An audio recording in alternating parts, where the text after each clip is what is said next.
Hello students, एडोबिला point channel में आपका स्वागत है। आज हम करेंगे क्लास 8 एनसीईआरटी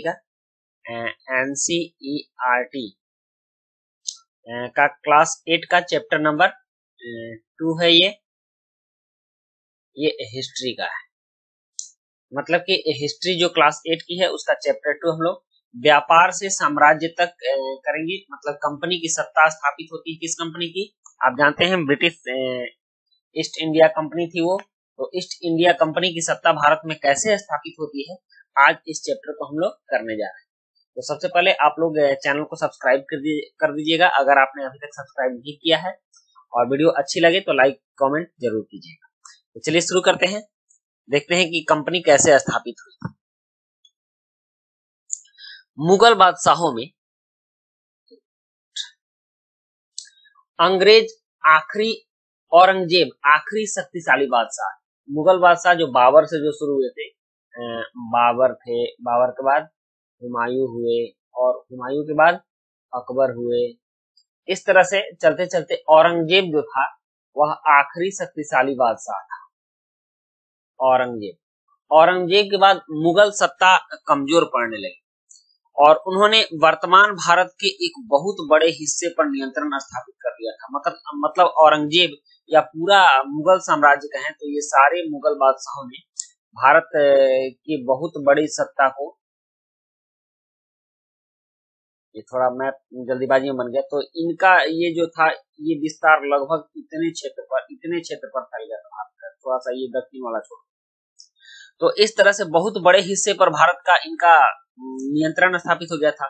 1707 में उनकी मृत्यु के बाद बहुत सारे मुगल सूबेदार, मतलब मुगल वंश के जो सूबेदार थे, मान लीजिए कोई यहाँ शासन करता था, कोई यहाँ शासन करता था, कोई यहाँ का सूबेदार था, कोई इस क्षेत्र का सूबेदार था। तो इस तरह से बहुत सारे सूबेदार और बड़े बड़े जमींदार अपनी अपनी ताकत दिखाने लगे थे। उन्होंने अपनी क्षेत्रीय रियासतें कायम कर ली थी। मान लीजिए यहाँ जो बंगाल का है, बंगाल का अगर कोई शासक है, ये बंगाल वाला हिस्सा हो गया, तो ये यहाँ का राजा खुद अकेला बन गया था। यहाँ अगर दक्षिण भारत में कोई है तो यहाँ का राजा कोई अकेला बन गया था। इधर अगर मध्य भारत में है तो यहाँ का जो रियासत था वहाँ का राजा अकेला बन गया था। तो इस तरह से अपनी अपनी रियासतें इन लोगों ने स्थापित कर ली थी। मुगल सत्ता कमजोर होने के बाद ये अपना राज्य खुद बना लिए थे और यहाँ मुगल से नियंत्रण इनका कम हो गया था। जैसे जैसे विभिन्न भागों में ताकतवर क्षेत्रीय रियासतें सामने आने लगी, दिल्ली अधिक दिनों तक प्रभावी केंद्र के रूप में नहीं रह सके, और मुगल का जो केंद्र ये दिल्ली था, और ये दिल्ली का प्रभाव धीरे धीरे औरंगजेब के बाद कम होने लगा, क्योंकि शासक शक्तिशाली नहीं रह गए और धीरे धीरे इनके हाथ से मुगल साम्राज्य निकलता जा रहा था और छोटे छोटे राजा बनते जा रहे हैं। 18वीं सदी के उत्तरार्ध, मतलब 18वीं सदी के उत्तरार्ध का मतलब हुआ 1750 ईस्वी के बाद। 18वीं सदी का उत्तरार्ध का मतलब 1750 ईस्वी के बाद तक राजनीतिक क्षितिज पर अंग्रेजों के रूप में एक नई ताकत उभरने लगी थी। मतलब कि अंग्रेज आ चुके थे भारत में और अब वे भारतीय राजनीति में हस्तक्षेप करने लगे थे। मतलब कि राजाओं के काम में दखल देना शुरू कर चुके थे। क्या आप जानते हैं कि अंग्रेज पहल एक छोटी सी व्यापारी कंपनी के रूप में भारत आए थे? तो उनकी कंपनी थी British east India company, BEIC, British east India company थी ना, तो BEIC होगा, ठीक, सॉरी एक मिनट।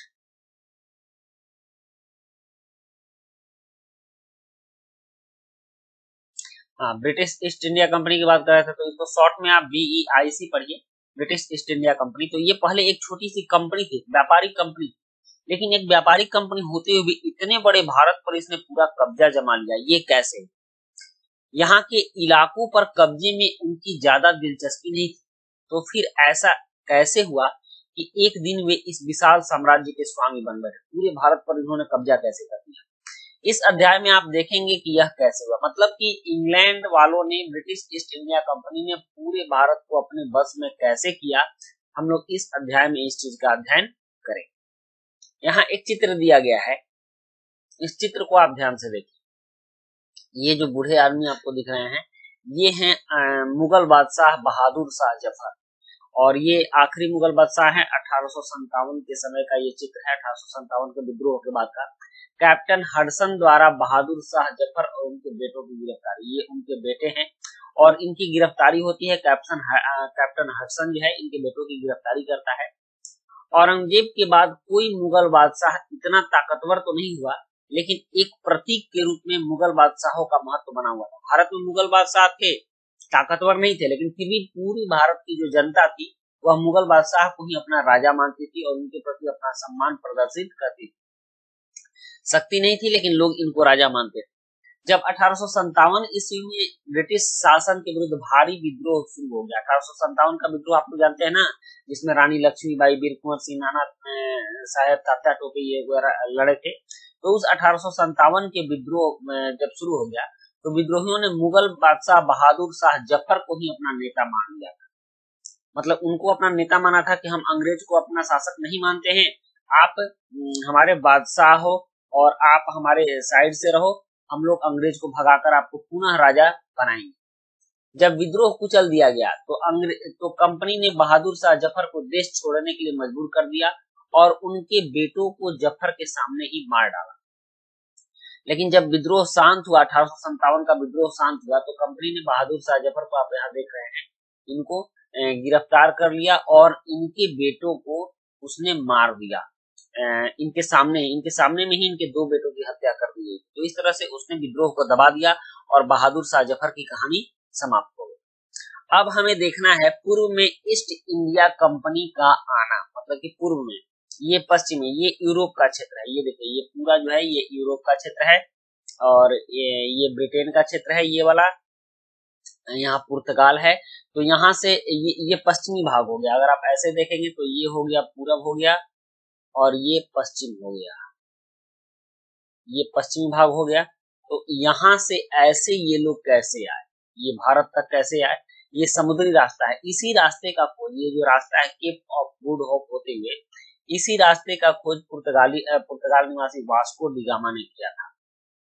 वास्को डी गामा इसी रास्ते का खोज किया, तो कहा जाता है कि वास्को डी गामा ने भारत का खोज किया था और यहाँ भारत के पश्चिमी तट पर, यहाँ पर कालीकट बंदरगाह में केरल में आया था। तो इसी पश्चिमी हिस्से पर पश्चिम से पूर्व में कंपनी कैसे आई, यहाँ ब्रिटेन से कंपनी, ईस्ट इंडिया कंपनी कैसे भारत में व्यापार करने आई, इस क्षेत्र पर, इस बात को हम लोग जानेंगे। चलिए शुरू करते हैं इसको जानना। सन 1600 में ईस्ट इंडिया कंपनी ने इंग्लैंड की महारानी एलिजाबेथ प्रथम से चार्टर अर्थात इजाजतनामा, मतलब आदेश, चार्टर का मतलब होता है आदेश पत्र, तो चार्टर लिया, हासिल कर लिया 1600 में। ये 1600 दिसंबर में हासिल किया था, जिससे कंपनी को पूरब से व्यापार करने का एक अधिकार मिल गया। मतलब कि इस पश्चिम के कंपनी को यहाँ पूरब से व्यापार करने का एक अधिकार मिल गया। इस इजाजतनामे का मतलब यह था कि इंग्लैंड की कोई और व्यापारिक कंपनी इस इलाके में ईस्ट इंडिया कंपनी से होड़ नहीं कर सकती थी, इंग्लैंड की और कोई व्यापारिक कंपनी। इस चार्टर के सहारे कंपनी समुद्र पार जाकर नए इलाकों को खंगाल सकती थी। आपने देखा है कैसे कंपनी समुद्र के पार जाती है और नए इलाकों में बसती है, वहां से सस्ती कीमत पर चीजें खरीदकर, मतलब इंग्लैंड से, यहाँ इंग्लैंड है तो यहाँ से भारत आकर यहाँ से सस्ती चीजें खरीदकर फिर यहाँ ले जाकर महंगा बेचना, यही उसका व्यापारिक एकाधिकार था। तो खरीदकर यूरोप में ऊंची कीमत पर बेच सकती थी। कंपनी को दूसरी अंग्रेज व्यापारिक कंपनियों से प्रतिस्पर्धा का कोई भय नहीं था। प्रतिस्पर्धा मतलब ऐसा था कि अब ब्रिटेन की कोई दूसरी कंपनी यहाँ कंपटीशन करने नहीं आएगी, क्योंकि उनको आदेश मिला था वो अकेले ही पूरब के क्षेत्र में व्यापार करने आ सकती थी। उस जमाने में वाणिज्यिक कंपनियां मोटे तौर पर प्रतिस्पर्धा से बचकर ही मुनाफा कमा सकती थी। मतलब कि अगर उनके सामने कोई दूसरी कंपनी ना हो तो एक कंपनी मुनाफा कमा सकती थी, इधर से सस्ता माल लेकर इधर महंगा माल ले जाकर ब्रिटेन में बेच सकती थी। अगर कोई प्रतिस्पर्धी ना हो तभी वे सस्ती चीजें खरीद कर उन्हें ज्यादा कीमत पर बेच सकती। लेकिन यह शाही दस्तावेज, यह जो शाही दस्तावेज था ब्रिटेन की महारानी ने जो ब्रिटेन की कंपनी को दिया था, दूसरी यूरोपीय ताकतों को पूरब के बाजारों में आने से नहीं रोक सकता था। मान लीजिए ब्रिटेन की महारानी ने दिया था तो ब्रिटेन के व्यापारी नहीं आएंगे ना, ब्रिटेन के अब दूसरे व्यापारी नहीं जाएंगे, लेकिन फ्रांस के आएंगे, पुर्तगाल के आएंगे, डच के आएंगे। ये सभी व्यापारी भी धीरे धीरे भारत की ओर और पूरब के देशों की ओर आना शुरू किया। जब तक इंग्लैंड के जहाज अफ्रीका के पश्चिमी तट को छूते हुए केप ऑफ गुड होप होकर का चक्कर लगाकर हिंद महासागर पार करते, तब तक पुर्तगालियों ने भारत के पश्चिमी तट पर अपनी उपस्थिति दर्ज करा दी। आपने जाना है कि 1498 ईस्वी में पुर्तगाली नाविक वास्को डी गामा भारत आ गया था और 1600 में अंग्रेजी कंपनी आई थी। इससे पहले तो पुर्तगाली ही भारत आ गए थे। तो पुर्तगालियों ने, और वे गोवा में अपना ठिकाना बना चुके थे, जो पुर्तगाली थे वो गोवा में अपना ठिकाना बना चुके थे। पुर्तगाल के खोजी यात्री वास्को द गामा ने 1498 में पहली बार भारत तक पहुंचने के इस समुद्री मार्ग का पता लगाया था। 17वीं शताब्दी की शुरुआत तक डच भी हिंद महासागर की व्यापार की संभावना तलाशने लगे थे। हिंद महासागर में, भारत हिंद महासागर के ही उत्तरी छोर पर है। कुछ ही समय बाद फ्रांसीसी व्यापारी भी सामने आ गए, मतलब कि डच, फ्रांसीसी, पुर्तगाली ये सभी यहाँ आ चुके थे। समस्या यह थी कि सारी कंपनियां एक जैसी चीजें ही खरीदना चाहती थी। यूरोप के बाजारों में भारत के बने सूती कपड़े और रेशम की जबरदस्त मांग थी। इसके अलावा काली मिर्च, लौंग, इलायची, दालचीनी की भी जबरदस्त मांग रहती थी। यूरोपीय कंपनियों के बीच इस बढ़ती प्रतिस्पर्धा से भारतीय बाजारों में इन चीजों की कीमतें बढ़ने लगी और उनसे मिलने वाला मुनाफा गिरने लगा। अब इन व्यापारी कंपनियों के फलने फूलने का यही एक रास्ता था कि वे अपनी प्रतिस्पर्धी कंपनियों को खत्म करते, मतलब जो विदेशी कंपनी है उसको खत्म करते, तो एक अकेली यही रह जाएंगी तो इनको ज्यादा मुनाफा मिलेगा। लिहाजा बाजारों पर कब्जे की इस होड़ ने व्यापारी कंपनियों के बीच लड़ाइयों की शुरुआत कर दी। 17वीं और 18वीं सदी में जब भी मौका मिलता, कोई सी एक कंपनी किसी दूसरे कंपनी के जहाज को डुबो देती, रास्ते में रुकावटें खड़ी कर देती और माल से लदे जहाजों को आगे बढ़ने से रोक देती। यह व्यापार हथियारों की मदद से चल रहा था, मतलब इसमें लोग हथियार का भी प्रयोग करते थे। व्यापारिक चौकियों को किलेबंदी के जरिए सुरक्षित रखा जाता था। मान लीजिए कलकत्ता में किसी की व्यापारिक चौकी है तो वो इसके चारों तरफ क्या करता था, एक मजबूत दीवार बना देता था। गोवा में किलाबंदी की गई, मद्रास में किलाबंदी की गई, सूरत में किलाबंदी की गई। इस तरह से अपने कंपनी की किलाबंदी की जाती थी और ताकि दूसरे कंपनियों से इसकी सुरक्षा हो सके।